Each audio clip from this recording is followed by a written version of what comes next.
मित्रांनो, कोण म्हणतं प्राण्यांना समज नसते? खरं सांगायचं झालं तर माणसापेक्षा प्राणीच इमानदार असतात। सध्या अशाच एका इमानदार प्राण्याचा व्हिडिओ समोर आला आहे। तो व्हिडिओ पाहून आपण देखील भावुक व्हाल। व्हिडिओ पूर्ण पाहण्याआधी चॅनलवर जर नवीन असाल तर चॅनलला नक्की सबस्क्राइब करा।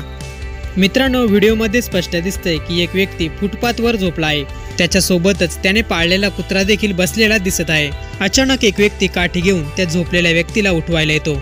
जसा तो व्यक्ती त्यांच्या जवळ येतो तसा हा कुत्रा मात्र भडकतो। हा कुत्रा काठी असलेल्या व्यक्तीला जवळ येऊ देत नाही, उलट त्या व्यक्तीचा भुंकत भुंकत लागतो। त्या कुत्र्याला याची जाणीव असते की आपल्याला गरजेवेळी कोणी खायला दिलं असतं। आज हा कुत्रा त्या व्यक्तीचं संरक्षण करण्यासाठी सज्ज आहे। सध्या या इमानदार कुत्र्याचा व्हिडिओ सोशल मीडियावर तुफान व्हायरल होतोय। व्हिडिओ पाहून तुम्हाला काय वाटतं? आपल्या ही प्रतिक्रिया कमेंट बॉक्समध्ये नक्की कळवा।